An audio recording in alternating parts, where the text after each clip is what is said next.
No se preocupe, tenga miedo, de Gabriel García Márquez. Decía la otra noche Oriana Fallaci que los grandes miedos de su vida no los ha sentido en la guerra ni en ninguno de los instantes de riesgo que ha afrontado en la práctica de su oficio. No, el miedo mayor lo ha sentido antes de hacer alguna de sus grandes entrevistas, y no por cierto las más ruidosas. Una declaración como aquella no podía menos que promover una conversación sobre el miedo profesional, que sería el que padece toda persona responsable en el momento en que afronta la realidad de su profesión. Alguien que le tenía miedo al avión, como tantos viajeros de hoy, contó que el más intenso de su vida lo había sentido en la cabina de una enorme nave transatlántica. Lo había invitado el piloto, que en esa forma trataba de demostrarle que la seguridad y el método rutinario de la tripulación eran la vacuna más eficaz contra el terror del vuelo.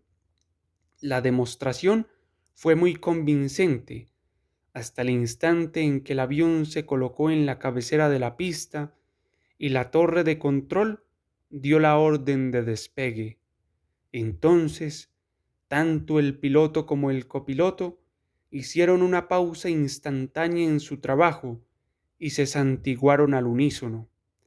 Un buen católico que estaba presente discutió con argumentos muy lúcidos que el acto de santiguarse no era señal de miedo, sino un deber simple de buen creyente. Pero la mayoría de los presentes, que tal vez éramos idólatras anónimos, estuvimos de acuerdo en que también los pilotos de las grandes líneas tienen miedo de volar, y su mérito mayor consiste en hacerlo, y hacerlo bien, a pesar del miedo. Siguiendo el tema, le preguntaron a un cirujano si no había sido víctima alguna vez del terror profesional. La pregunta era adecuada, porque tal vez ningún oficio se practica, como la cirugía, en el límite mismo de la vida y la muerte. En este caso era aún más adecuada, porque se le planteaba a un cirujano que había tenido en su mesa de operaciones a más de 4 jefes de Estado. Su respuesta fue un poco sesgada, pero terminante. Hace poco tuve el honor de operar a mi viejo maestro de cirugía.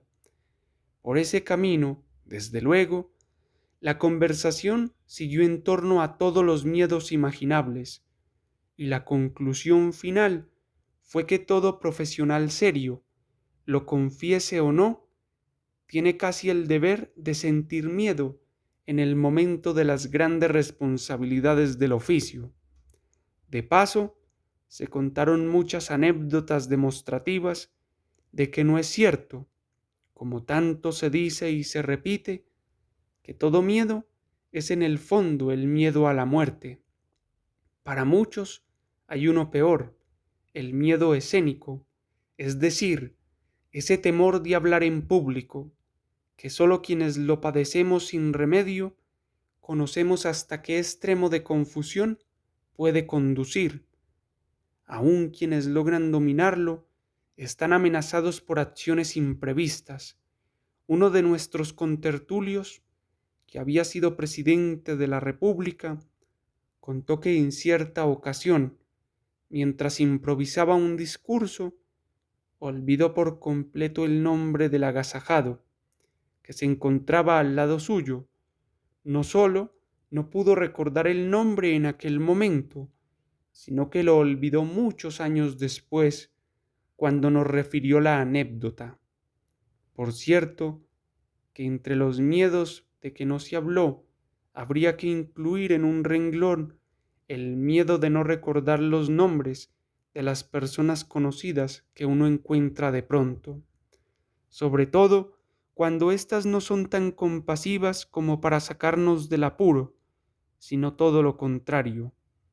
De allí que los escritores recordemos con tanta gratitud a los lectores bien educados que nos solicitan una dedicatoria en un libro y tienen el buen cuidado de decir su nombre, a unas sabiendas de que el autor tendría que conocerlo.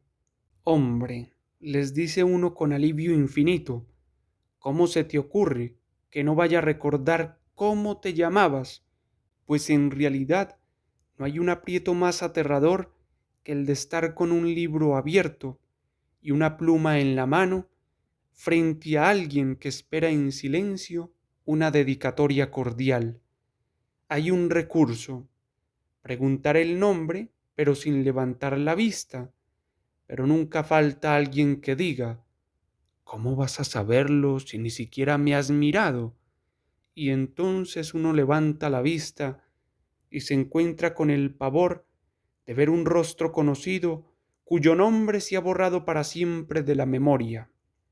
El miedo de viajar parece ser uno de los más comunes e intensos.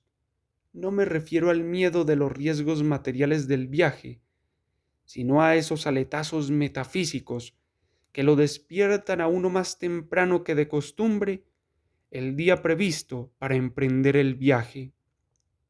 El remedio no está siquiera en la experiencia. Al contrario, el miedo aumenta cuanto más se viaja y la desazón indefinida es más atroz cuanto más se acostumbra uno a viajar. Es algo como la incertidumbre de lo desconocido, que solo cesa al término del viaje. Todo esto se ha vuelto mucho más terrible con los nuevos inventos.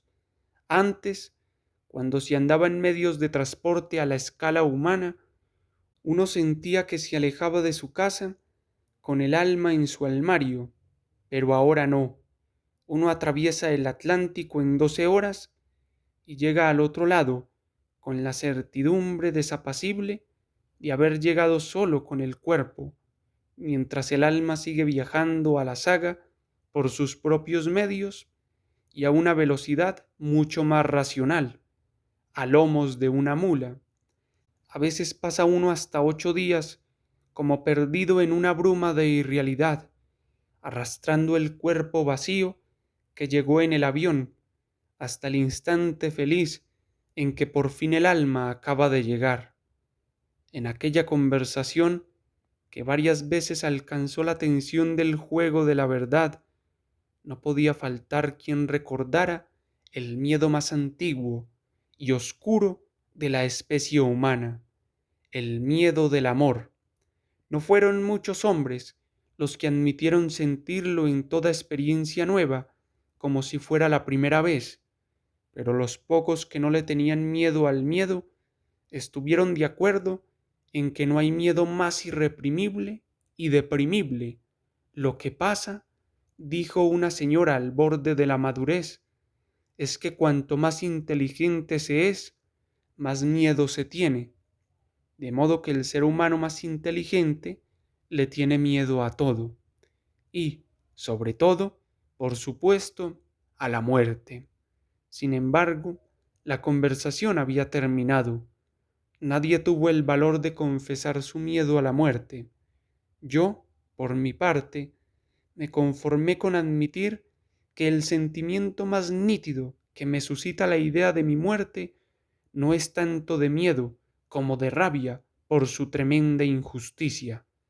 Peor aún, en un escritor que vive de contar sus experiencias y que, sin embargo, tiene que vivir resignado al desastre final de no poder contar la más importante y dramática de todas, la experiencia de la muerte. Tal vez Oriana Fallaci no había imaginado nunca hasta qué extremos tan inconsolables iba a llevarnos la espontánea confesión de su miedo.